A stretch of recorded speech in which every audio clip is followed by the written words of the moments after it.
Hi, I'm Tom Clark, and you're listening to Verse by Verse. Modern technology has made great changes in almost all aspects of life, including farming.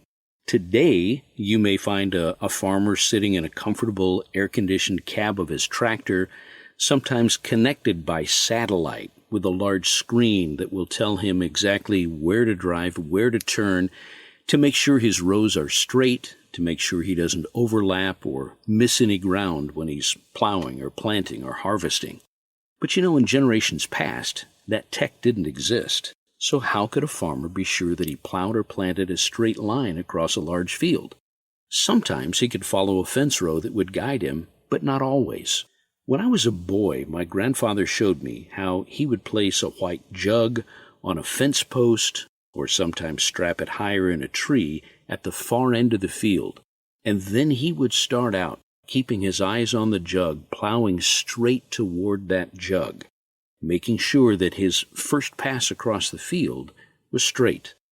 Now, our fields weren't hundreds of acres like some modern farming operations may have today, but we still had to make sure that first pass was straight. Now, the farmer's doing a lot of things. From the tractor seat, he's managing his speed, the depth of the plow, he's making sure everything behind him looks like it should, but his primary focus is always looking forward. He is focusing on where he's going, on the target to hold the tractor steady. Even before tractors, when farming was done with horses and oxen, the technique was just as important, although it was a bit more work. The farmer had to drive the horses and oxen, but he also had to walk behind the plow. They typically had two handles that he would grab a hold of and walk behind it. He had to guide the plow when they reached the end of the field. Not only did he have to turn the animals, but he had to lift the plow, turn it, and get it set for a next pass through the field. Later on, when farming progressed to initially steam-powered tractors and then very basic gasoline-powered tractors, sometimes plowing required two men. You had to have one to drive the tractor, and you had a plowman.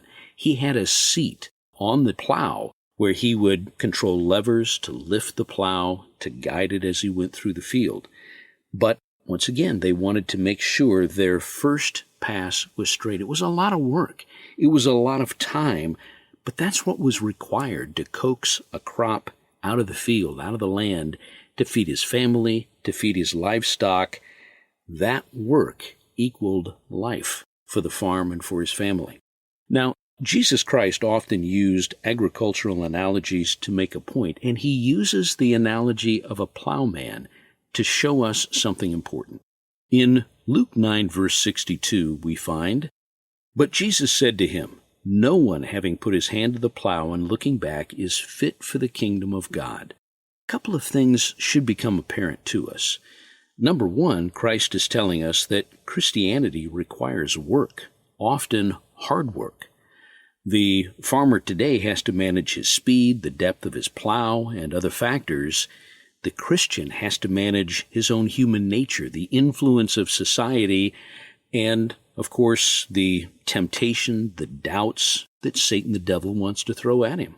But the work of enduring to the end, of making it across that field, is still important. If we're going to reach the goal, we have to endure to the end. We made the commitment to live Christianity, and that commitment is to do so for life. So what's the goal? Elsewhere, Jesus Christ tells us, "But seek first the kingdom of God and his righteousness," in Matthew 6:33. That's the goal. That's what we as Christians must always keep our eyes focused on. The plowman can't get distracted and wander off a straight line. The Christian also can't get distracted, discouraged, or give up and walk away. Starting the path of living Christianity means we've put our hands to the plow, as Jesus said. Let's make sure we keep our eyes focused on the goal. Don't get distracted. Don't get discouraged. Don't focus on something else. We want to make sure that when Jesus Christ returns, we are judged faithful, fit to enter that kingdom. Verse by Verse is a Life, Hope, and Truth podcast. Check out the show notes to find more free content like videos, articles, and booklets in our Learning Center.